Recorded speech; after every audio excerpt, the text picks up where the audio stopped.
자, 직무평가 방법들이 있는데 직무평가 방법에 크게 4가지가 있었죠. 첫 번째는 서열법이 있었다. 서열법은 등급법이라고도 한다. 이렇게 말씀드렸고요. 그 다음에 두 번째가 분류법이 있었죠. 분류법. 자, 서열법과 분류법의 공통점은 좀 단순하다라고 하는 겁니다. 간단하다라고 하는 것이죠. 그래서 시간 소요가 많지 않다라고 하는 점, 시간 소요가 적다라고 하는 점이 있고요. 그 다음에 뒤에 2가지 점수법이 있고요.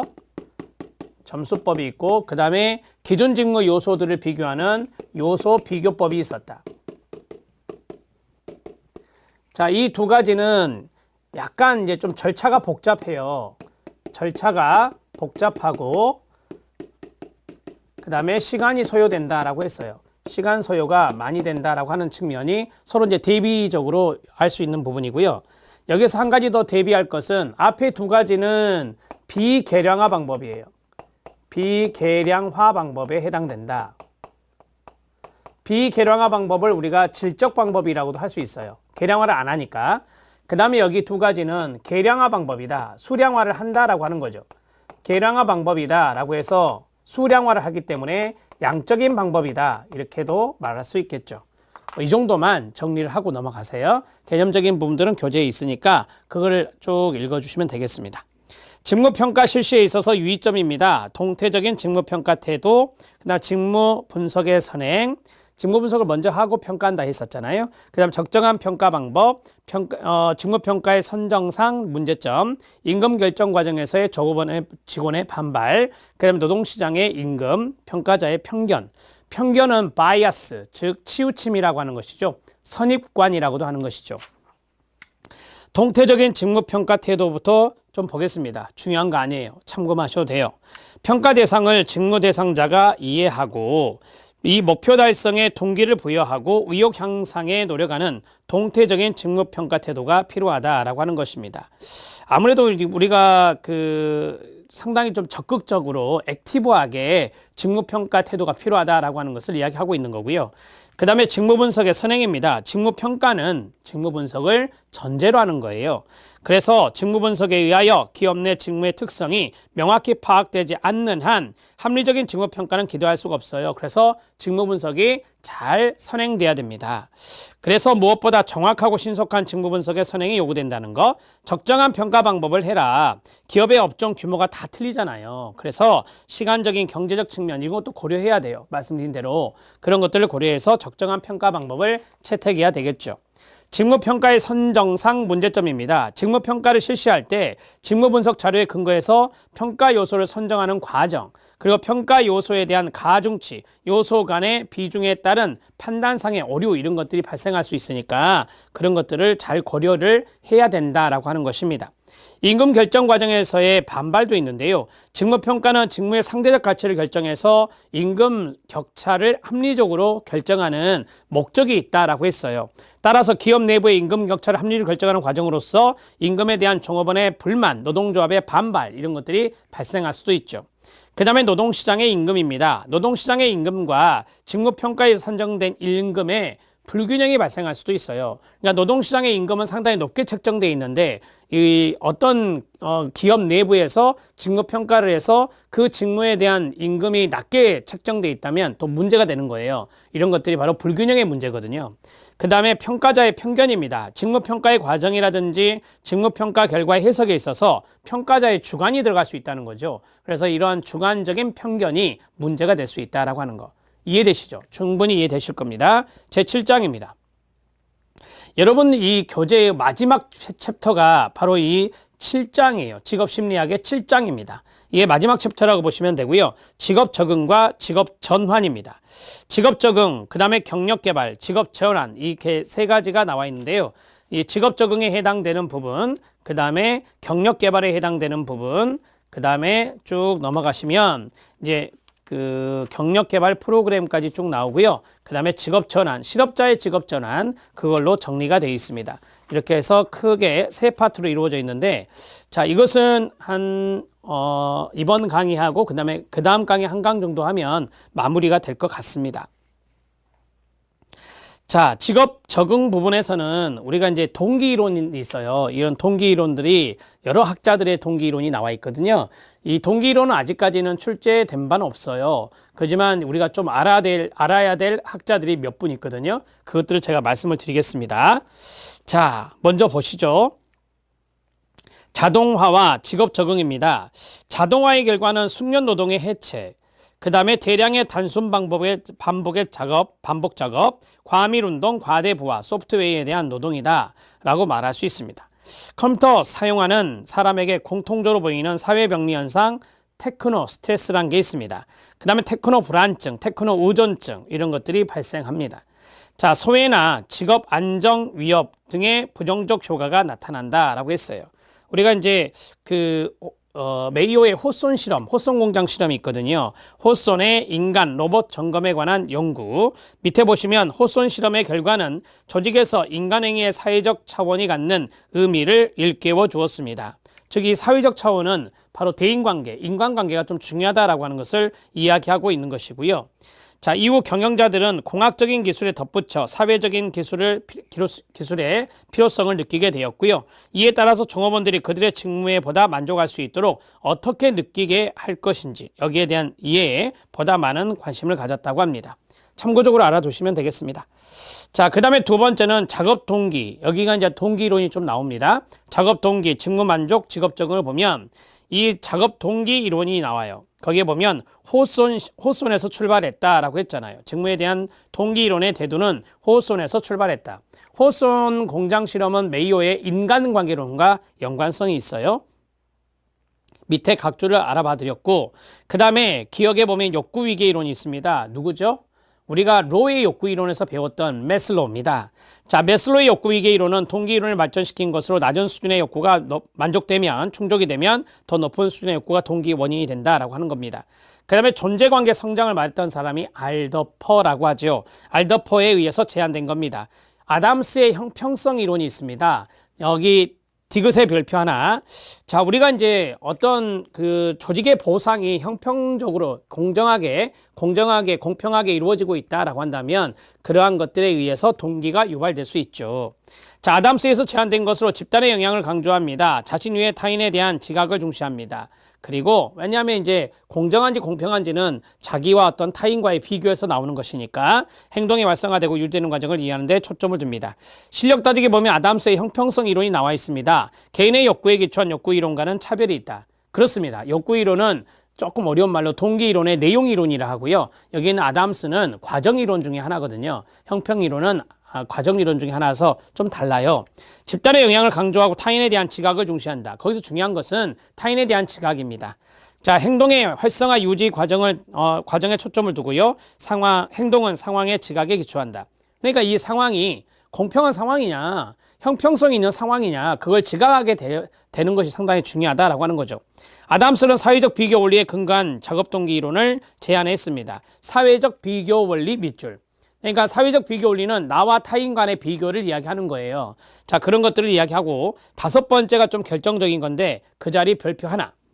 자, 개인이 얼마나 열심히 일하려고 하는지는 다른 사람과의 비교를 통해서 결정하게 된다. 조직 내에서 개인이 얼마나 동기화되는가는 문제는 타인이 기울이는 노력의 정도와 자신이 기울이는 노력의 정도에 대한 비교를 통해서 결정하게 된다는 것이죠. 이런 것들이 이제 공평성을 강조하는 형평성 이론이라고 말합니다. 개인이 다른 사람과 비교하여 자신을 어떻게 지각하는지에 따라 동기가 결정된다고 주장하기 때문에 지각적이고 사회적인 성격을 지닙니다.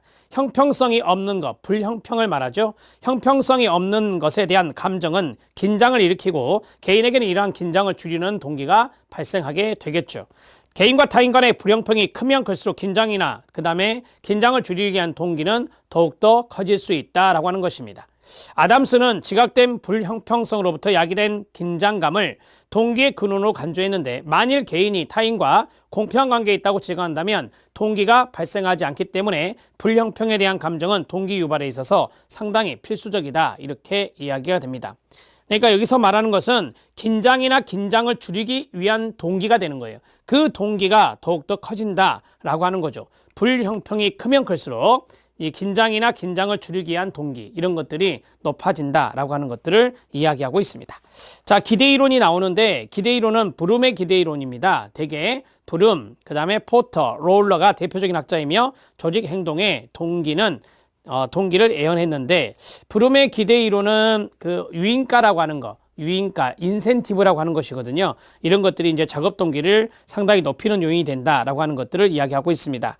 자, 끝까지 보겠습니다. 기대 이론은요, 인지적 이론입니다. 이것도 마찬가지, 어떠한 그 성과에 대한 기대를 인지할 수 있는 그런 것들이 강조되는 거예요. 그래서 인지적 과정을 강조하는 게 형평성 이론과 그 다음에 여기 있는 기대 이론이라고 하거든요. 인지적 이론의 하나인데요. 이 이론에선 사람들이 자기가 바라는 보상을 얻을 수 있는 활동들에 노력을 기울이는 합리적인 의사결정자라고 가정합니다. 자, 그러면 이제 내가 바라는 보상이 있어요. 그게 이제 일종의 기대감이에요. 기대감. 이런 것들이 이제 작업 동기의 원인이 된다라고 하는 것을 이야기하고 있고요. 개인들은 각자의 일로부터 어떤 보상을 얻고자 하는지를 알고 있고 그들이 바라는 보상을 얻기 위해서 어떤 수행을 해야 하는지를 이해하고 있다. 유인가, 인센티브가 높은 성과를 얻을 확률이 높을수록 작업 동기는 높아진다는 것은 브룸 등이 제시한 기대 이론의 핵심이 됩니다. 세 번째만 별표 하나 치면 됩니다. 기대란 어떤 활동의 특정 성과, 예를 들어서 높은 보수 이런 것들이 들어가죠. 승진이라든지 자, 이런 특정 성과를 가져올 수 있다고 믿는 주관적인 확률을 기대라고 하는데요. 그러면 유인가는 뭐냐? 유인가는 직무를 통해서 얻게 될 성과들이 지니고 있는 긍정적 가치를 말해요. 이런 것들을 우리가 일종의 인센티브라고 보시면 되겠죠. 예를 들면 높은 보수는 그것을 이용하여 여러 가지 가치 있는 것들을 얻을 수 있게 해주는 겁니다. 그런 것들이 바로 이제 유인가라고 말할 수 있는 것입니다. 자, 그 다음에 이제 강화 이론이 있어요. 강화는 대개 행동주의 이론에서 이야기하는 거잖아요. 스키너 이론으로서 자극, 반응, 보상의 변인이 있습니다. 반두라의 사회학습 이론과도 관련성이 있고요. 반두라의 사회학습 이론도 마찬가지 자기 강화를 강조했던 사람이기 때문에 강화 이론 중에 하나라고 보시면 됩니다. 그 다음에 목표 설정 이론의 대표적인 학자는 로크입니다. 자, 거기 보면 목표는 동기, 기초 제공과 행동의 지표가 된다. 자, 우리가 목표를 설정하면 그 목표를 달성하기 위해서 동기부여가 되는 것이죠. 행동의 지표가 되는 겁니다. 로크에 의해서 생존, 인지, 정서적 반응, 목표 설정, 행동의 과정으로 도식화되었습니다. 참고하셔도 됩니다. 이 순서는. 그 다음에 내적 동기, 내재적 동기, 외재적 동기 이런 것들을 말했던 학자가 데시라는 학자인데요. 데시에 의해서 제안되었으며 내재적으로 동기화된 사람은 직무에 더 몰입하게 되고 만족감을 얻는다고 주장하였습니다. 자, 외재적 동기의 대표적인 것은 강화거든요. 그 다음에 내재적 동기의 가장 대표적인 것은 만족감, 성취감이에요. 즐거움 이런 것들이 내재적 동기가 돼요. 1번에 보면 사람들은 내재적 동기와 외재적 동기 모두의 영향을 받게 되는데 외재적 동기는 금전적 보상과 같은 외적인 보상으로 동기화시키는 요소가 되고요. 그 다음에 내재적 동기는 행위 자체에서 오는 즐거움이에요. 이러한 것 역시 동기화의 요소가 된다. 사람들이 외재적 동기보다는 내재적 동기에 더욱더 잘 동기 유발이 된다라고 이야기를 했었죠. 사람들이 외적인 보상보다는 행동 그 자체에서 올 수 있는 즐거움 때문에 일을 하기 때문에 사람들은 처벌이나 보상에 의해서 어떤 행동을 하도록 만들어진다면 그 행동에 대한 통제감을 상실하게 된다라고 하는 거예요. 동기부여가 적게 이루어진다. 이렇게 정리할 수 있습니다. 자, 그 다음에 동그라미 2번은 직무 만족 이론에 해당되는 것들이 있는데요. 그냥 우리가 먼저 했던 직업 동기 이론을 먼저 보시죠. 작업 동기 이론. 이 작업 동기 이론이 있고 그 다음에 직무 만족 이론이 있는데 직무 만족 이론 같은 경우는 허즈버그 이론이 상당히 대표적이다. 이렇게 이야기를 해요. 자, 앞에 있는 내용들을 간단하게 정리하고 그 다음에 직업 만족 또는 작업 만족 이론에 대해서 보겠습니다. 자, 여러 명의 학자가 나왔는데 저는 간단하게 좀 정리를 해드리도록 할 것인데요.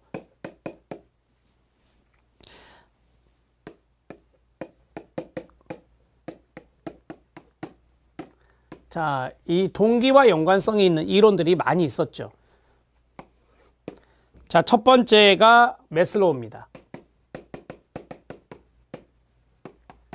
매슬로우는 욕구 위계 이론이다.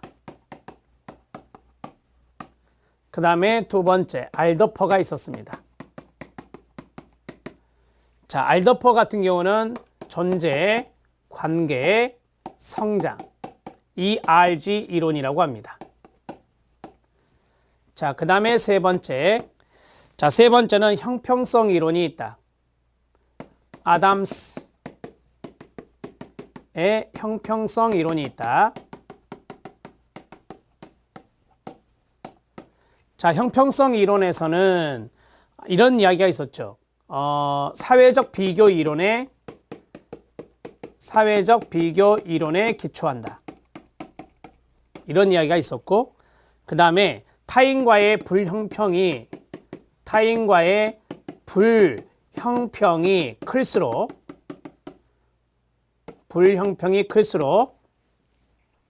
긴장을 줄이려는 동기,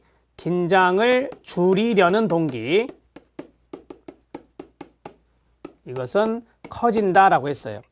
불형평이 크면 클수록 긴장을 줄이려는 동기는 커진다. 즉 불형평성이 나타나면 나타날수록 자기도 그만큼, 그러니까 타인이 나보다 노력을 적게 하는데 타인이 더 보상을 받았다면 불형평이 큰 거 아닙니까? 맞죠? 타인이 나보다 노력을 적게 하는데도 불구하고 타인이 나보다 보상을 많이 받는다면 그게 불형평이거든요. 불공평이라고도 하고요. 이게 커지면 커질수록 어떤 긴장감이 있을 건데 그 긴장감을 줄이기 위해서 동기가 유발된다라고 하는 거예요. 어떤 동기가 유발되냐면 나도 저 사람만큼만 해야 되겠다라고 하는 거죠. 그런 것들을 통해서 긴장을 줄이려고 하는 동기는 커지게 된다라고 하는 것을 이해할 수 있습니다. 이 부분 두 가지만 아시면 될 것 같고요. 자, 그 다음에 네 번째 들어갑니다. 네 번째 학자가 누구였냐면 기대이론이었습니다. 브룸의 기대이론입니다. 자, 브룸의 기대이론은 기대를 가지고 이야기를 해보면, 자, 우리가 이제 기대감이 상승한다. 어떤 성과 보수에 대한 기대감이랄까요? 그 기대감이 상승하면 상승할수록 작업 동기, 이것은 커진다라고 하는 것입니다. 그게 바로 이제 기대 이론의 핵심인데요. 이 기대 이론에서 유인가라고 하는 것이 나왔었죠. 유인가. 자, 이 유인가라고 하는 것은 유인가가 높은 성과를 얻을 수 있는 확률이 높을수록이라고 했어요. 그래서 그 유인가의 개념에 보면 직무를 통해서 얻게 될 성과들이 지니고 있는 긍정적 가치거든요. 그러면 이게 성과가 여기 있는데 이 성과에 대한 긍정적 가치예요. 유인가는 성과에 대한 긍정적 가치. 마찬가지예요. 이러한 것이 크면 클수록 마찬가지 동기는 커지게 된다라고 하는 거예요. 그래서 기대가 클수록 유인가가 긍정적 가치가 많을수록 작업 동기는 커진다라고 하는 것들을 이해할 수 있는 것입니다. 자, 그 다음에 이제 그 기대 이론 밑에 뭐 강화 이론, 목표 설정 이론 이런 것들이 있었는데요. 다섯 번째는 제가 강화 이론은 빼고요. 목표 설정 이론을 하겠습니다. 목표 설정 이론은 로크의 이론입니다. 학자를 먼저 썼으니까 똑같이 로크는 목표 설정 이론이다. 여기서 가장 간단하게 말씀을 드리면 목표에 대해서 우리가 목표를 수립하거나 목표를 계획하게 되잖아요. 그러면 동기나 행동의 수행이 더욱더 높아진다라고 하는 거예요. 목표가 있으면 있을수록 동기가 커지고 행동의 수행 정도도 더 많이 나타난다라고 하는 것을 이야기하는 것이 목표 설정 이론입니다. 자, 데시라는 학자가 있습니다. 데시는 외재적 동기가 있고 그 다음에 내재적 동기가 있다. 자, 외재적 동기와 내재적 동기 중에서 어떤 것이 내재적 동기가 더욱더 동기 유발이 크다라고 하는 겁니다. 자, 여기에는 금전적 보상 등이 바로 외재적 동기에 들어가고, 자, 일 자체에 대한, 직무 자체에 대한 즐거움입니다. 직무 자체에 대한 즐거움이 바로 내재적 동기가 되는데, 자, 이러한 내재적 동기가 훨씬 더 동기 유발 가능성이 높다라고 하는 것을 이야기하고 있습니다. 자, 이제 직무 만족 이론에 대해서 보겠습니다. 개인 내 비교 과정, 대인 비교 과정 이론이 있는데 이거는 참고하셔도 될 것 같습니다. 자, 개인 내 비교 과정 이론은 맥코믹과 일겐이 제시한 것인데 개인이 원하는 것과 실제 받은 것을 비교하는 겁니다. 개인 내라고 그랬으니까. 자, 내가 이제 원하는 것, 요구가 있잖아요. 그것과 이제 받는 것, 실제로 받는 것, 이 두 가지의 차이를 비교하는 거고요. 대인 비교 과정은 사회책에 대해서 비교하는 건데 유사한 직무에 있는 타인에 대한 관찰로 이루어진다라고 했어요. 나하고 유사한 직무를 하는 타인이 있습니다. 관찰을 통해서 이 대인 비교 과정 이론에 의해서 직무가 만족될 수 있다라고 하는 것.